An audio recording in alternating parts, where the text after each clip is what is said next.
Hello friends. तो हमने क्या है कि इंडियन कॉन्ट्रैक्ट एक्ट है ना 3 पार्ट्स में पढ़ लिया है। अब इससे रिलेटेड कुछ मल्टीपल चॉइस क्वेश्चंस की बात कर लेंगे। 25 से 30 क्वेश्चंस है। अगर आपने वो पढ़ लिया होगा पार्ट तीनों तो बड़ी इजीली आपसे हो जाएंगे। कुछ क्वेश्चन हो सकता है कि उससे हटके हो, जो वहाँ पे कवर नहीं किए हैं वो मैंने यहाँ पे करने की कोशिश की है। ठीक है, तो शुरू करेंगे हम।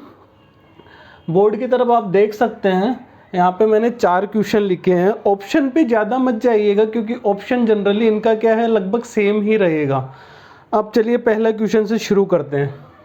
पहला क्वेश्चन है कि A making proposal to B and B accepted the proposal. A ने बी को प्रपोजल दिया और बी ने उसको एक्सेप्टेड किया, तो इसमें बी को क्या कहा जाएगा? बी को क्या कहेंगे? बी को क्या कहेंगे? तो देखिए, हमने पढ़ा था कि ए है जो प्रपोजल देता है या ऑफर देता है, उसको हम क्या कहते हैं? ऑफरर कहते हैं। और बी जो क्या होता है, जो एक्सेप्ट करता है, उसको ऑफरी कहते हैं। इनको हमने प्रोमिसर और प्रोमिसी भी कहा था। ये 2 बातें हमने एक्ट में कवर कर ली थी। अब ये प्रपोजल बना रहा है, ये प्रपोजल दे रहा है, तो इसको प्रपोजर कह सकते हैं। तो क्या बी को प्रपोजी कहेंगे? नहीं नहीं, बी को प्रपोजी नहीं कहेंगे। बी को क्या कहेंगे? बी को कहेंगे एक्सेप्टर। ठीक है, तो ऑप्शन कुछ इस तरह से ही थे कि इसमें proposer slash proposee, offerer slash offeree, promisor slash promisee. तो ए तो क्या है? प्रपोजर है, ऑफरर है, प्रोमिसी। लेकिन बी क्या है? ये क्या है? बी क्या है? एक्सेप्टर होगा, ऑफरी होगा और प्रोमिसी होगा। तो इसमें क्या है कि हम इसमें कंफ्यूजन हो सकता है कि प्रपोजर से क्या होगा? प्रपोजी बनेगा, लेकिन ऐसा नहीं होगा। ए अगर प्रपोजर है तो बी क्या होगा? एक्सेप्टर होगा। तभी तो ऑफर प्लस एक्सेप्टेंस मिलके क्या है? एग्रीमेंट बनेगा। दूसरा क्वेश्चन देखिए, एवरी प्रॉमिस और set of promises forming the consideration for each other called. सबसे पहले तो हमने क्या पढ़ा था कि प्रॉमिस क्या होता है कि किसी ने ऑफर दिया, ठीक है, और उसको एक्सेप्टेड किया गया, उसकी एक्सेप्टेंस दे दी। ए ने ऑफर दिया, बी ने उसको एक्सेप्ट किया, तो इसी को क्या कहते थे हम? प्रॉमिस कहते थे। इसी को क्या कहते थे? एक्सेप्टेड प्रपोजल कहते थे, कहते थे। और इसी को क्या कहते थे? एग्रीमेंट कहते थे। और अगर एग्रीमेंट में अगर जुड़ गया, क्या एग्रीमेंट में अगर लो जुड़ गया तो वो क्या हो जाएगा? वो कॉन्ट्रैक्ट हो जाया करता था। पढ़ा है, सब कुछ पढ़ लिया है। तो यहाँ पे क्या है, जो प्रॉमिस है या फिर उसका सेट है, उसको क्या कहेंगे? उसको हम एग्रीमेंट कहेंगे। क्या कहेंगे? एग्रीमेंट कहेंगे। अभी तो कॉन्ट्रैक्ट की तो बात ही नहीं है, उसको void contract, voidable contract, valid contract या एग्रीमेंट। तो यहाँ पे आंसर क्या आएगा? एग्रीमेंट आएगा। नेक्स्ट देखिए question number 3, an agreement enforceable by law is called. Option ऊपर वाले ही है। अगर एग्रीमेंट है और उसमें क्या हो गया, वो एनफोर्स कर दिया गया लॉ के द्वारा, तो वो क्या बन जाएगा? वो वैलिड कॉन्ट्रैक्ट बन जाएगा। तो इसमें ऑप्शन क्या होगा? 3 ठीक हो जाएगा। या फिर वैलिड कॉन्ट्रैक्ट है तो वैलिड कॉन्ट्रैक्ट ऑप्शन है। अगर वैलिड कॉन्ट्रैक्ट नहीं होके केवल कॉन्ट्रैक्ट भी ऑप्शन रहता है तो वो भी ठीक है, क्योंकि ये तो कॉन्ट्रैक्ट है ही नहीं। वॉइड और वॉइडेबल तो कोई कॉन्ट्रैक्ट होते ही नहीं है। कॉन्ट्रैक्ट तो कौन सा होता है? वैलिड होता है। लेकिन इनको डिफ्रेंशिएट करने के लिए ऐसा कहा जाता है कि वॉइड है, ये वॉइडेबल या वैलिड है, नहीं तो डिफ्रेंशिएट कैसे कर पाएंगे। नेक्स्ट क्वेश्चन देखिए, when the consent of party is not free contract is.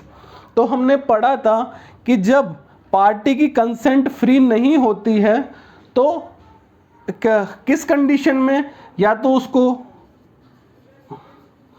Coercion के कारण, या फिर अनड्यू इन्फ्लुएंस के कारण, फ्रॉड के कारण, मिसप्रेजेंटेशन के कारण। तो ऐसी कंडीशन में जो कॉन्ट्रैक्ट बनता है वो क्या होता है? वॉइडेबल कॉन्ट्रैक्ट होता है। तो इसमें ऑप्शन सेम रहेगा। तो ऑप्शन इसमें आंसर क्या आ जाएगा?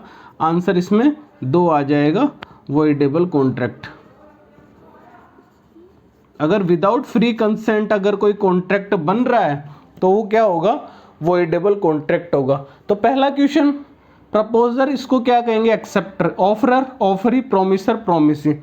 प्रोमिस क्या होता है, प्रोमिस को क्या कहते हैं हम, एग्रीमेंट भी कहते हैं, एक्सेप्टेड प्रपोजल भी कहते हैं। अगर एग्रीमेंट में लो जुड़ गया तो क्या हो जाएगा, कॉन्ट्रैक्ट हो जाएगा या वैलिड कॉन्ट्रैक्ट हो जाएगा। और अगर कोई कंसेंट अगर फ्री नहीं है तो ऐसा कॉन्ट्रैक्ट क्या होगा, वॉइडेबल कॉन्ट्रैक्ट होगा। आगे बढ़े, चलिए क्वेश्चन नंबर 5 देखिए, क्या कह रहा है कि ए वॉइड एग्रीमेंट विच इज, नीचे दिए गए ऑप्शन में से कौन सा एग्रीमेंट वॉइड होगा। तो हम वॉइड को याद करेंगे, तो वॉइड में क्या कहा था कि वो क्या होता है, पहले तो वैलिड होता है, जब वो बना तब तो वैलिड था, लेकिन कुछ ऐसे रीज़न आ गए, क्या हो गया, या तो लॉ में चेंजेस हो गए, ठीक है, या फिर और कोई ऐसी सर्कमस्टेंसेस आ गई, जैसे किसी जिस पर्सन के साथ बनाया था उसकी क्या हो गई, डेथ हो गई। तो उस कंडीशन में वो क्या है, जब बना था तब तो वैलिड था, लेकिन अब डेथ हो गई, इनवैलिड हो गया। या फिर और क्या सर्कमस्टेंस चेंज हो गए, मान लीजिए जिसके साथ किया था उसके साथ वॉर हो गया हो, तो सर्कमस्टेंसेस चेंज हो गई। तो जब ये बना था तब तो क्या हुआ करता था, वैलिड हुआ करता था, लेकिन अब कैसा हो गया, अब ये वॉइड हो गया, मतलब को एनफोर्सेबल नहीं रहेगा लोग के द्वारा। तो सबसे पहले क्या है, पहला option valid but not enforceable. तो इस तरह का कोई कॉन्ट्रैक्ट ही नहीं होता है, वैलिड है तो एनफोर्सेबल है, अगर वैलिड है नॉट एनफोर्सेबल, इस तरह का कोई कॉन्ट्रैक्ट नहीं होता। सेकंड देखिए, enforceable at the option of both parties, ऐसा भी कोई कॉन्ट्रैक्ट नहीं होता है, कोई एग्रीमेंट नहीं होता है। Enforceable at the option of one और मोर पार्टीज, हाँ ऐसा होता है। ये इस तरह का जो एग्रीमेंट या कॉन्ट्रैक्ट होता है उसको वॉइडेबल कॉन्ट्रैक्ट कहते हैं, जिसमें एग्रीव्ड पार्टी होती है वन पार्टी, तो ये एनफोर्सेबल रहेगा at the option of one party. One party कौन सी है, एग्रीव्ड पार्टी, बताया था मैंने। मान लीजिए ए और बी है, तो बी ने क्या किया, ए के सिर पे गन रखे और उससे अपनी उसकी प्रॉपर्टी के पेपर साइन करवा लिए। तो ए कौन सी पार्टी है, ए को एग्रीव्ड पार्टी या वन पार्टी कहेंगे, और बी को क्या कहेंगे, बी को अदर पार्टी कहेंगे। तो यहाँ पे क्या होता है कि ए के ऑप्शन पे है, अगर ए चाहे तो इस कॉन्ट्रैक्ट को वैलिड बना सकता है, इस कॉन्ट्रैक्ट को वो कैंसिल नहीं करेगा तो वो वैलिड रहेगा। अगर वो चाहे तो इसको कैंसिल कर सकता है। तो इसीलिए ऐसा कॉन्ट्रैक्ट जो जिसमें ऑप्शन है वन और मोर पार्टीज के पास, किसके पास, इसके पास में, तो ये ऐसा कॉन्ट्रैक्ट क्या होता है, वॉइडेबल कॉन्ट्रैक्ट होता है।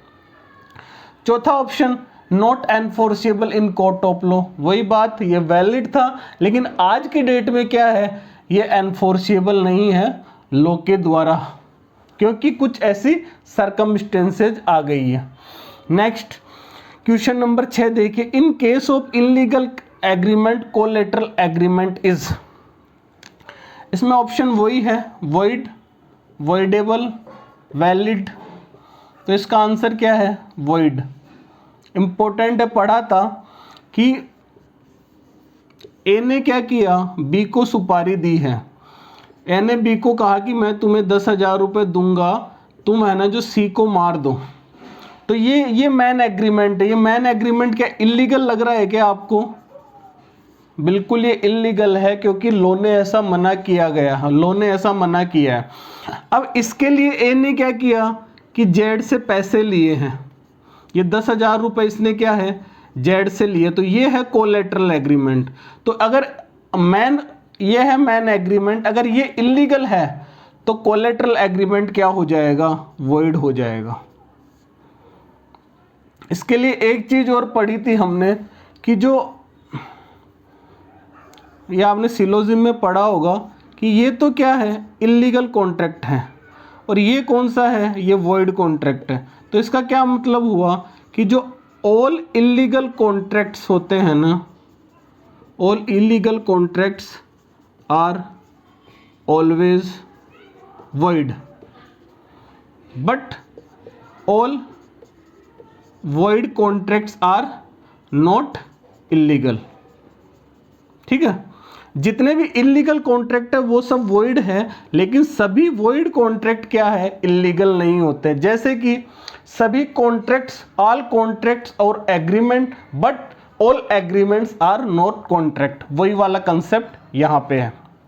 तो ये आ गया समझ में, इंपॉर्टेंट है, आया हुआ भी है कि अगर मेन कॉन्ट्रैक्ट अगर इलीगल है तो कोलेटरल एग्रीमेंट कैसा हो जाएगा, वॉइड हो जाएगा।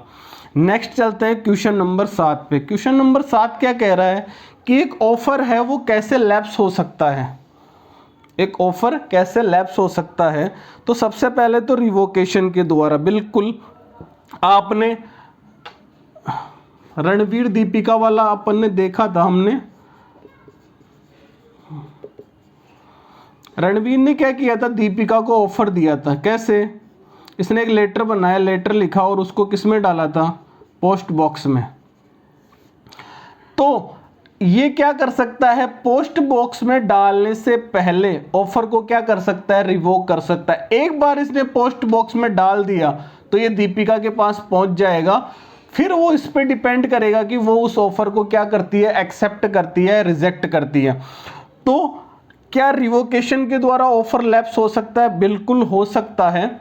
अगर उसने पोस्ट बॉक्स में डाला ही नहीं है या फिर डाल रहा था, डालते डालते वहां से पोस्ट ऑफिस बॉक्स तक जाके वापस आ गया, तो रिवोकेशन के द्वारा ऑफर लैप्स हो सकता है। काउंटर ऑफर, काउंटर ऑफर क्या था कि ए और बी थे, तो बी ने ऐसे, ए बी को क्या कह रहा था कि मैं अपना फ़ोन क्या है 20,000 में बेच रहा हूँ, तो बी ने क्या कहा कि नहीं भाई मैं 10,000 में खरीदूंगा।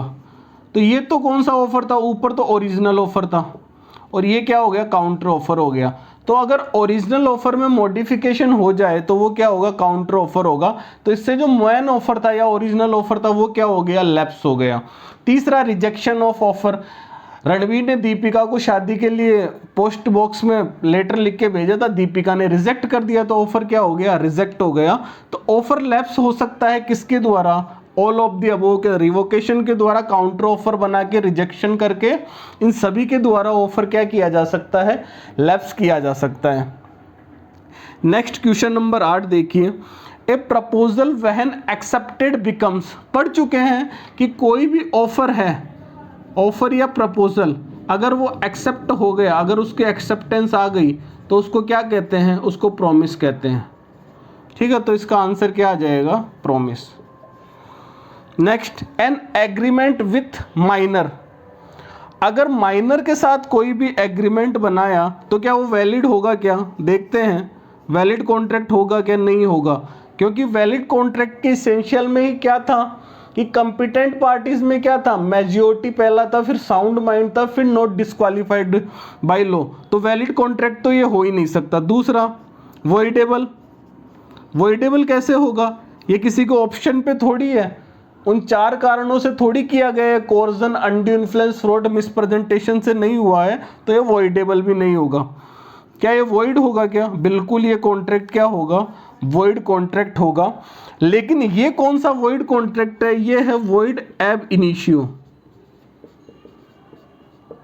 ये आपने वहां पे नहीं पढ़ा था, ये ध्यान दीजिएगा कि माइनर के साथ जो एग्रीमेंट बना है वॉइड कॉन्ट्रैक्ट में तो क्या था कि वो कुछ परिस्थितियों में चेंज हो गया था, इसलिए जब बना था तब वैलिड था, लेकिन बाद में वॉइड हो गया था। लेकिन यहाँ पे क्या है, यहाँ पे है ना जो ये क्या है, वॉइड एब इनिशियो, मतलब बिगिनिंग से ही क्या हो रहेगा, ये वॉइड रहेगा, क्योंकि ये माइनर के साथ बना है।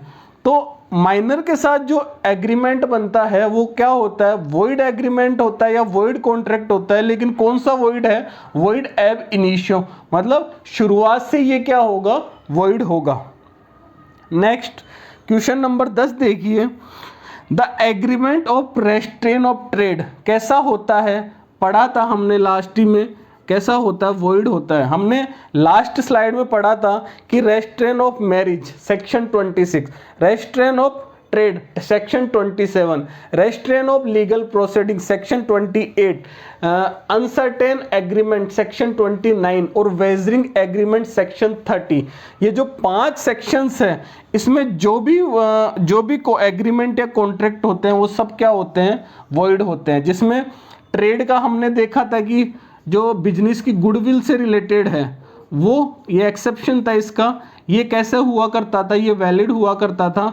और वेजरिंग एग्रीमेंट में देखा था हमने कि चिट फंड है, शेयर मार्केट ट्रांजैक्शन है, इंश्योरेंस कॉन्ट्रैक्ट है, और एक पॉइंट और था। ऐसे 4 पॉइंट हमने देखे थे जो वो सब क्या होते हैं, वैलिड होते हैं।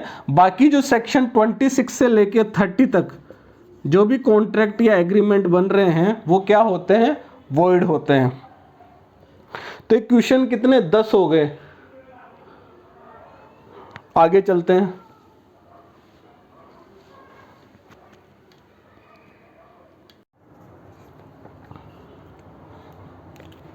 क्वेश्चन नंबर 11 देखिए। क्वेश्चन नंबर 11 क्या कह रहा है कि when the communication of proposal completed, कि प्रपोजल का जो कम्युनिकेशन है जिसको हम ऑफर भी कहते हैं वो कब कंप्लीट होता है। तो हमने एक एग्जांपल से प्रपोजल का एक्सेप्टेंस का पढ़ा था, दोबारा पढ़ लेते हैं कि प्रपोजल का और एक्सेप्टेंस का कम्युनिकेशन कब कंप्लीट होता है और कब इनका रिवोकेशन होता है। देखिए कम्युनिकेशन का सेक्शन था 3, प्रपोजल और एक्सेप्टेंस का। कंप्लीट होने का सेक्शन था 4 और रिवोकेशन का सेक्शन था 5। एग्जाम्पल देखिए कि रणबीर कपूर ने क्या किया, एक लेटर लिखा शादी के लिए, किसको, दीपिका को, और उसने वो जो लाल सा डिब्बा होता था पोस्ट बॉक्स का उसमें डाल दिया। तो ये कौन है, ये ऑफरर है या जिसको प्रपोजर कह सकते हैं, और ये कौन है, एक्सेप्टर। तो इसने जो लेटर पोस्ट बॉक्स में डाला वो कब कंप्लीट हो रहा है, यही पूछना चाह रहा है ये। तो ये जब दीपिका के पास पहुंचेगा और उसके नॉलेज में आ जाएगा, उसने लेटर खोल के पढ़ लिया है, तो इस कंडीशन में क्या होगा, ये जो प्रपोजल इसने दिया था उसका कम्युनिकेशन क्या है, कंप्लीट माना जाएगा। तो कब कंप्लीट माना जाएगा, कॉमन सेंस की बात है कि जिसको भेजा जा रहा है जब वो उसके नॉलेज में आ गया कि ये एक ऐसा प्रपोजल आया है, तो उस प्रपोजल का कम्युनिकेशन क्या हो जाएगा, कंप्लीट हो जाएगा, कंप्लीट माना जाएगा।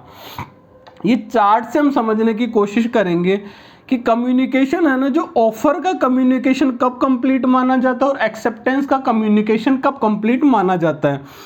तो ऑफर का कम्युनिकेशन तो कब कंप्लीट हुआ, जब दीपिका के नॉलेज में आया, दीपिका की नॉलेज में आ गया तो ऑफर का क्या है, कम्युनिकेशन कंप्लीट हो गया। एक्सेप्टेंस का अब इसका रिवोकेशन कब हो सकता है, दीपिका की नॉलेज में आने से पहले। दीपिका की नॉलेज में आने से पहले मतलब रणबीर कपूर गया तो सही पोस्ट बॉक्स के पास, लेकिन लेटर उसने क्या है, डाला नहीं। तो ये दीपिका की नॉलेज में, अगर इसने लेटर डाल दिया तो वो दीपिका के पास पहुंच जाएगा। तो इसका रिवोकेशन कब हो सकता है, कम्युनिकेशन ऑफ प्रपोजल का पोस्ट बॉक्स में डालने से पहले। या फिर ऐसे कह सकते हैं कि जो भी एक्सेप्टर है या ऑफरर है उसके क्या है, नॉलेज में आने से पहले हम क्या कर सकते हैं, कम्युनिकेशन ऑफ प्रपोजल का क्या कर सकते हैं, रिवोकेशन कर सकते हैं, उसको कैंसिल कर सकते हैं। एक्सेप्टेंस की बात करें, रणबीर के लिए दीपिका का एक्सेप्टेंस कब हो जाएगा, जब दीपिका के नॉलेज में आ गया कि ये इन्होंने लेटर भेजा है शादी के लिए, तो दीपिका ने क्या किया कि उसका एक्सेप्टेंस क्या है, उसी बॉक्स में लाके डाल दिया। तो जब दीपिका ने लेटर, एक्सेप्टेंस लेटर को पोस्ट बॉक्स में डाल दिया, तो दीपिका के लिए क्या है, रणबीर के लिए दीपिका क्या क्या है, एक्सेप्टेंस हो गया। मतलब ऑफरर का ऑफरर के अगेंस्ट क्या हो गया, कम्युनिकेशन कंप्लीट हो गया। सेकंड केस में क्या है कि दीपिका के लिए रणबीर का कब होगा, जब वो लेटर है ना जो रणबीर के नॉलेज में आ जाएगा। मतलब जो रणबीर कौन है, ऑफरर है, तो ऑफरी के अगेंस्ट कब हो जाएगा, जब वो ऑफरी के अगेंस्ट कब हो जाएगा, जब वो ऑफरर के नॉलेज में आ जाएगा। थोड़ा सा क्या है, कॉम्प्लिकेटेड है ये, लेकिन हम अगर इस एग्जाम्पल से समझेंगे तो आप क्वेश्चन बड़े इजीली कर पाएंगे। अब इसके रिवोकेशन की बात कर लीजिए। तो रिवोकेशन कब हो सकता है, दीपिका ने एक्सेप्टेंस का लेटर इसमें डाला नहीं, उसके पहले रिवोक कर सकती है। और रणबीर कब कर सकता है, उसके नॉलेज में आने से पहले कर सकता है। ठीक है, यही तो पॉइंट है। दीपिका कब कर सकती है, इसमें डालेगी नहीं, इसमें डाल दिया तो इसके लिए हो गया। और रणबीर कब कर सकता है, ये लेटर उसके नॉलेज में आने से पहले कर सकता है। तो यही है कम्युनिकेशन ऑफ प्रपोजल या एक्सेप्टेंस इसका कंप्लीशन या फिर इसका रिवोकेशन इंपॉर्टेंट है, ध्यान रखना। आगे बढ़ते हैं। क्वेश्चन नंबर 12 देखिए, क्या कह रहा है कि ए बीइंग इन डेब्ट ऑफ बी, ए ने बी से क्या ले रखा है, लोन ले रखा है, और ये बी क्या है, इसने क्या किया, बी मनी लेंडर ने एक फ्रेश लोन एग्रीमेंट बना दिया, एक फ्रेश लोन टर्म्स बना दिया, जो कैसा दिख रहा है, अनकंसाइनेबल दिख रहा है। कैसा दिख रहा है, अनकंसाइनेबल दिख रहा है। तो इसको क्या कहेंगे, तो आपको याद होगा कि जब हमने अनड्यू इन्फ्लुएंस पढ़ा था तो उसमें प्रिजम्पशंस पढ़ा था कि किस किस कंडीशन में अनड्यू इन्फ्लुएंस को क्या कर सकते हैं, हम अज्यूम कर सकते हैं। तो पहला क्या था कि कोई रियल या अपेरेंट अथॉरिटी हो, दूसरा क्या था कि फिड्यूशियरी रिलेशनशिप हो, तीसरा क्या था कि किसी एक पर्सन ने किसी दूसरे टेम्परेरी या परमानेंट अफेक्टेड जो कि एज, इलनेस या मेंटल या बॉडली डिस्ट्रेस के कारण उससे बनाया हो, और चौथा क्या था कि अनकंसाइनेबल बार्गेनिंग था।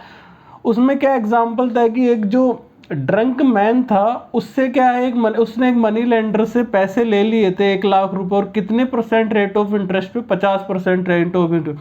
तो वो किस तरह का हो गया, वो अनफेयर हो गया। तो कोर्ट क्या कर सकता है, उसको रद्द कर सकता है। तो यहाँ पे अगर कहीं आपको अनकंसाइनेबल वर्ड दिख जाए तो वहाँ पे आंसर क्या आएगा, अनड्यू इन्फ्लुएंस आएगा। इसके सेक्शंस पढ़ चुके हैं। सेक्शन 11 क्या था, competent to parties, 12 sound mind, 13 क्या था कंसेंट, 14 क्या था free consent, 15 coercion, 16 undue influence, 17 fraud, 18 misrepresentation, 19 क्या था कि जो वॉइडेबल कॉन्ट्रैक्ट है ना किस किस रीजन से हो सकते हैं, और 19A क्या था, ये भी वॉइडेबल कॉन्ट्रैक्ट था। अगर अनड्यू इन्फ्लुएंस के कारण वॉइडेबल कॉन्ट्रैक्ट है तो 19A, और अदरवाइज जो 3 कारण है, कोर्जन, फ्रॉड और मिसप्रेजेंटेशन के कारण, तो सेक्शन 19। फिर सेक्शन 20, 21, 22 किसका था, मिस्टेक का था। याद आ गया होगा आपको, ठीक है। तो ये हो गया क्वेश्चन नंबर 12 कि अगर कहीं पे अनकंसाइनेबल वर्ड आ जाए तो वहाँ पे क्या होगा, अनड्यू इन्फ्लुएंस होगा। क्वेश्चन नंबर 13 क्या कह रहा है कि when both parties to an agreement are under a mistake. तो देखिए दोनों पार्टीज क्या है, ये क्या बाइलेटरल मिस्टेक नहीं होगी क्या, हमने पढ़ा था एक यूनिलेटरल मिस्टेक थी जिसमें एक पार्टी क्या है, मिस्टेक के अंदर होती है। ये क्या बाइलेटरल मिस्टेक हो गई क्या, जिसमें दोनों पार्टी होती है, और ये कौन सा है, मैटर ऑफ फैक्ट है। तो ऐसे कॉन्ट्रैक्ट कैसा होगा, एसेंशियल टू कॉन्ट्रैक्ट कॉल्ड। तो देखिए हमने एक चार्ट बना के पढ़ा था कि मिस्टेक में क्या होगा, एक तो मैटर ऑफ फैक्ट की मिस्टेक थी और एक थी मैटर ऑफ लॉ की।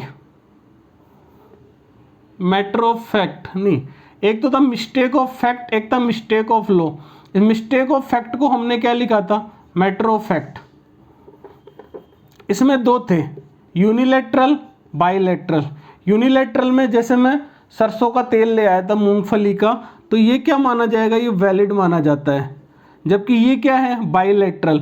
बाइलेटरल में क्या किया था कि ए के पास तो एम्बेसडर कार थी, ए के पास बेलेनो कार थी, ए के पास बेलेनो कार थी, और बी क्या सोच रहा था कि उसके पास टाटा नेक्सॉन है। तो हमने क्या कहा था कि जब दोनों सब्जेक्ट मैटर डिफरेंस हो गया, जबकि कंसेंट क्या है कि सेम थिंग सेम सेंस में होने चाहिए, यहाँ पे सब्जेक्ट मैटर डिफरेंस हो गया तो यहाँ पे कोई कॉन्ट्रैक्ट नहीं बनेगा। तो ये कॉन्ट्रैक्ट कैसा होगा, वॉइड कॉन्ट्रैक्ट होगा। तो यहाँ पे वही बात कह रहा है कि मैटर ऑफ फैक्ट, यहाँ पे फैक्ट ही क्या है दोनों के लिए, ए के पास बेलेनो गाड़ी, बी क्या सोच रहा है, नेक्सॉन है। तो फैक्ट ही क्या है, अलग अलग हो गए और दोनों पार्टी अंदर मिस्टेक में। तो ये कैसा एग्रीमेंट हो गया था, वॉइड एग्रीमेंट हो गया था। मिस्टेक ऑफ लॉ में क्या था, अगर इंडियन लॉ में मिस्टेक हुआ तो वैलिड मानते हैं, और फॉरेन लॉ में मिस्टेक हुआ तो क्या मानते हैं, वॉइड मानते हैं। पढ़ चुके हैं। इसका सेक्शन 20 था, इसका 21 था, और इसका 22 था, 20, 21, 22। मैटर ऑफ फैक्ट, इससे रिलेटेड क्वेश्चन आ सकता है, काफ़ी इंपॉर्टेंट है।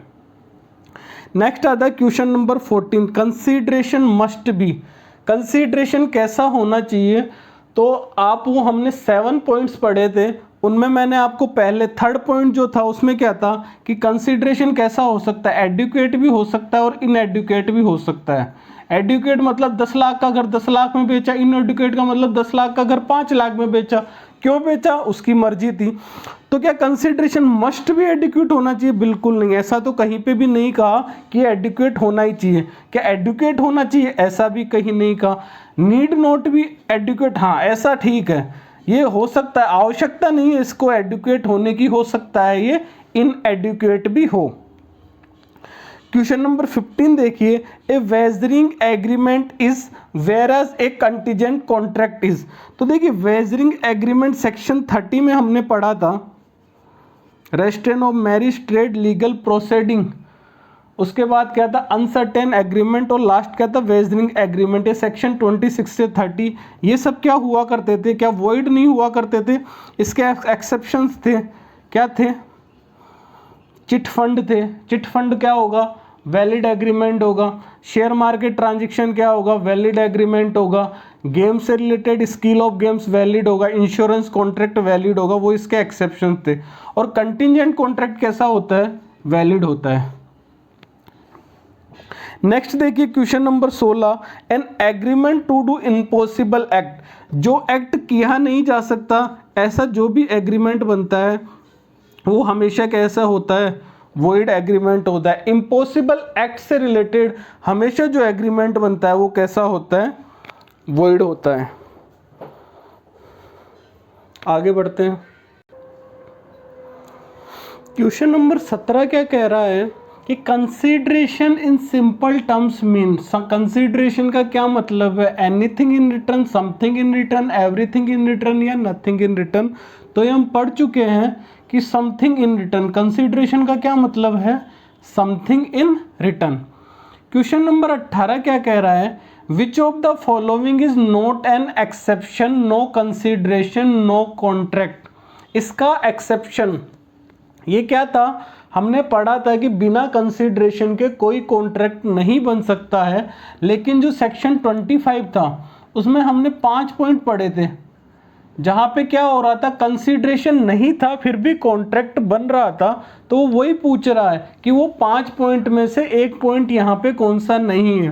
पहला क्या लव एंड अफेक्शन का था, या अमिताभ और अभिषेक का एग्जाम्पल लिया था कि उन्होंने 10,000 रुपये पर मंथ अभिषेक को देने थे, उसको क्या करवा लिया था? रिटर्न करवा लिया, रिटर्न में एग्रीमेंट लिख के रजिस्टर्ड करवा लिया था। तो अभिषेक अमिताभ को कुछ नहीं दे रहा था रिटर्न में, लेकिन यहाँ पे लव एंड अफेक्शन की बात आ गई थी, तो ये कौन सा विदाउट कंसीडरेशन वैलिड कॉन्ट्रैक्ट था। सेकंड टाइम बार्ड डेब्ट, टाइम बार्ड डेब्ट बात आपको पता है, राहुल ने क्या किया था, मुझसे कुछ पैसे उधार लिए थे लेकिन वो टाइम बार्ड हो गए थे, लेकिन फिर उसने क्या किया, वापस से मुझे प्रॉमिस किया कि मैं आपको 10,000 में से 5,000 रुपये पे कर दूंगा। तो इस टाइम पे भी ये जो कॉन्ट्रैक्ट बनता है वो विदाउट कंसीडरेशन है लेकिन वैलिड कॉन्ट्रैक्ट है। गिफ्ट के केस में मैंने राकेश को प्रॉपर्टी ट्रांसफ़र कर दी थी, राकेश ने इसके बदले मुझे कुछ नहीं दिया था, तो ऐसा कॉन्ट्रैक्ट भी कौन सा होगा? वैलिड कॉन्ट्रैक्ट होगा विदाउट कंसीडरेशन और एजेंसी का कॉन्ट्रैक्ट। ये 4 तरह के ऐसे कॉन्ट्रैक्ट थे जो विदाउट कंसीडरेशन थे लेकिन फिर भी वैलिड थे। 5वां क्या था? Compensation to involuntary services. यहाँ पे कंपनसेशन टू वॉलेंट्री सर्विसेज था, इनवॉलेंट्री सर्विसेज नहीं था। जैसे राहुल को मेरा पर्स मिल गया था तो उसने मुझे दे दिया था, तो यहाँ पे क्या गलत है? इनवॉलेंट्री सर्विस डाल के गलत हो गया। यहाँ पे क्या होना चाहिए था? वॉलेंट्री सर्विस होना चाहिए था। नेक्स्ट क्वेश्चन नंबर 19 क्या कह रहा? The threat to commit suicide amount to, अगर किसी को धमकी देते हैं सुसाइड करने की तो उसको क्या क्या कहेंगे? तो आपको ध्यान है अमिताभ ने जया को क्या है प्रॉपर्टी ट्रांसफर करना चाह रहा था, तो अभिषेक क्या कह रहा था कि मैं सुसाइड कर लूंगा, कहीं पढ़ा था ये। तो यहाँ पे वो क्या कर रहा है कि इंडियन पेनल कोड के तहत थ्रेट या तो किसी को धमकाना या फिर कमिट सुसाइड या फिर कमिट करना, या तो किसी को डराना काम करने के लिए, फिर ऐसा करना जो इंडियन पेनल कोड में मना किया गया, वो कोई ऐसा काम करता है तो उसको क्या कहते हैं? कोर्जन कहते हैं। तो ये यहाँ पे आंसर क्या आ जाएगा? अगर सुसाइड से रिलेटेड आ जाए तो क्या आ जाएगा? कोर्जन आ जाएगा, डराना धमकाना। क्वेश्चन नंबर 20 क्या कह रहा है, moral pressure involve in the case of, इन चारों में से मोरल प्रेशर कहाँ आता है, फ्रॉड में आता है क्या? कट करके भी देख सकते हैं, मिसप्रेजेंटेशन, ये दोनों तो चीज़ ही अलग है। कोर्जन में डराना धमकाना है, तो मोरल प्रेशर किस में इन्वॉल्व होता है, अनड्यू इन्फ्लुएंस में। जहाँ जहाँ अनड्यू इन्फ्लुएंस है वहाँ वहाँ क्या आता है, मोरल प्रेशर आता है। क्वेश्चन नंबर 25 कह रहा है कि इनमें से 4 स्टेटमेंट दिए गए हैं, तो बताना है कि कौन सा सही है। पहला क्या कह रहा है कि ये threat to commit suicide does not amount to coercion. ऐसा होता है क्या कि अगर सुसाइड करने के लिए अगर वो डरा रहा है तो इसको कोर्जन कहेंगे, ये मना कर रहा है, तो ये क्या हो गया, गलत हो गया। सेकंड क्या, undo influence involve use of physical pressure, physical pressure नहीं, यहाँ पे क्या होता, अगर मोरल प्रेशर होता तो ये सही होता। अनड्यू इन्फ्लुएंस में कौन सा प्रेशर इन्वॉल्व होता है, मोरल ऊपर पढ़ चुके हैं। Ignorance of law is no excuse, सही बात कह रहा है कि अगर कोई भी लॉ है उसको आप इग्नोर कर दिया, मैंने ये पढ़ा नहीं, मैंने ये देखा नहीं, ये कह के अपन किसी को एक्सक्यूज नहीं दे सकते हैं। ये स्टेटमेंट बिल्कुल करेक्ट है। चौथा देख लीजिए, silence always amount to fraud. तो हमने बात की थी कि साइलेंस को जब तक फ्रॉड नहीं माना जाता, जब तक वो उसकी ड्यूटी नहीं हो उसको बोलना, तब तक उसको क्या है, फ्रॉड नहीं माना जाता। तो ये भी क्या है, गलत हो गया। तो इसमें वैसे एक क्वेश्चन है, लेकिन इसके 4 क्वेश्चन है इसके अंदर। अगर सुसाइड से रिलेटेड है तो कोर्जन है, मोरल प्रेशर आ गया तो अनड्यू इन्फ्लुएंस है, साइलेंस है तो इसका मतलब फ्रॉड नहीं है। तो यहाँ पे 4 क्वेश्चन बन रहे हैं। इग्नोरेंस ऑफ लॉ क्या है, आपका इग्नोरेंस ऑफ लॉ, आप लॉ को इग्नोर करके आप उसको एक्सक्यूज नहीं दे सकते कि मैंने ये पढ़ा नहीं था। तो यहाँ पे ट्रू स्टेटमेंट क्या है, ignorance of law is no excuse. अब इससे रिलेटेड 21 क्वेश्चन हो गए, 2-3 क्वेश्चन और हैं वो भी कर लेते हैं, तो ये हमारा इंडियन कॉन्ट्रैक्ट एक्ट खत्म हो जाएगा। क्वेश्चन नंबर 22 देखिए कि an agreement in which object और कंसिडरेशन अनलॉफुल। हमने पढ़ा था कि जहाँ पे ऑब्जेक्ट और कंसिडरेशन अनलॉफुल हो वो सेक्शन था 23, ठीक है। तो इस कंडीशन में जो कॉन्ट्रैक्ट थे वो कैसे थे, वॉइड कॉन्ट्रैक्ट थे। कैसे थे, वॉइड थे। अनलॉफुल था तो कैसे कॉन्ट्रैक्ट बनेंगे, वॉइड कॉन्ट्रैक्ट बनेंगे। क्वेश्चन नंबर 23 देखिए कि एक agreement is void if it is opposed to public policy. कोई भी एग्रीमेंट जो पब्लिक पॉलिसी के अपोज्ड बनता है वो कैसा होता है, वॉइड होता है। ये कह रहा है कि नीचे विच of the followings not covered by the head of public policy, इनमें नीचे दिए गए में से कौन सा ऐसा है जो अपोज्ड टू पब्लिक पॉलिसी के अंतर्गत नहीं आता है। Which of the following not covered, तो अगर ट्रेडिंग विथ इनेमी क्या अपोज्ड टू पब्लिक पॉलिसी है, यस ये अपोज्ड टू पब्लिक पॉलिसी है। ट्रैवलिंग इन पब्लिक ऑफिसेज मतलब इलीगल एक्टिविटीज़ कुछ करना पब्लिक पॉलिसी में, पब्लिक इलीगल एक्टिविटीज़ करना पब्लिक ऑफिसेज में, क्या ये अपोज्ड टू पब्लिक पॉलिसी है, यस ये भी अपोज्ड टू पब्लिक पॉलिसी है। तीसरा, मैरिज ब्रोकरेज कॉन्ट्रैक्ट, किसी को शादी को तुड़वाना, ये भी क्या है, अपोज्ड है। चौथा क्या है, कॉन्ट्रैक्ट टू इम्पॉसिबल एक्ट, ये पब्लिक पॉलिसी के अपोज्ड नहीं है, ये पब्लिक पॉलिसी के अपोज्ड नहीं है। हालांकि ये सब कॉन्ट्रैक्ट कैसे होते हैं, वॉइड होते हैं, लेकिन ये वाला क्या है, पब्लिक पॉलिसी के अपोज नहीं है, बाकी सब क्या है, पब्लिक पॉलिसी के अपोज है। क्वेश्चन नंबर लास्ट है ये इसका, वैसे तो ये क्वेश्चन 24 ही है, लेकिन हमने सब कवर कर लिया है जो पढ़ा था तीनों पार्ट्स में, उससे रिलेटेड ऑलमोस्ट सारे क्वेश्चन यहाँ पे कवर कर लिए हैं। क्वेश्चन नंबर 24 क्या, विच of the following person enter, इनमें से कौन सा पर्सन है जो एग्रीमेंट के अंदर एंटर हो सकता है। एक पर्सन जो यूजुअली क्या साउंड माइंड का है बट ओकेजनली अनसाउंड माइंड का है, ये कब एंटर हो सकता है, साउंड माइंड, जब वो साउंड माइंड हो तब वो क्या एंटर हो सकता है, क्या बिल्कुल हो सकता है, सही बात है। दूसरा क्या कह रहा है, पर्सन यूजुअली अनसाउंड माइंड का है लेकिन कभी कभी वो क्या हो जाता है, साउंड माइंड का हो जाता है, can enter during unsound mind, क्या है जब इस टाइम पे जब अनसाउंड माइंड का था यूजुअली, तब क्या है कॉन्ट्रैक्ट के अंदर एंटर हो सकता है, क्या बिल्कुल नहीं हो सकता है। मैंने आपको बताया था कि चाहे यूजुअली हो चाहे ओकेजनली हो, सब चीज़ों को भूल जाओ। अगर साउंड माइंड है तो वो चाहे ओकेजनली हो चाहे यूजुअली हो, तो वो कॉन्ट्रैक्ट में एंटर हो सकता है। और अगर साउंड माइंड नहीं है तो वो एंटर नहीं हो सकता। तो यहाँ पे वो क्या कह रहा है कि अनसाउंड माइंड का है वो एंटर हो सकता है क्या, नहीं हो सकता। अगर यहाँ पे ऐसे होता can not enter unsound mind, तो बिल्कुल ये भी स्टेटमेंट क्या है, सही हो जाता। तो ये हमारे इंडियन कॉन्ट्रैक्ट एक्ट 1872 के पूरा हमने वो एक्ट पढ़ लिया है और इससे रिलेटेड जो भी इम्पोर्टेंट मल्टीपल चॉइस क्वेश्चन है वो भी कर लिए हैं। ठीक है, फिर मिलते हैं हम नेक्स्ट वीडियो में किसी नए टॉपिक के साथ में। वीडियो अगर अच्छा लगे तो लाइक शेयर सब्सक्राइब और कमेंट करना ना भूलें। Thank you.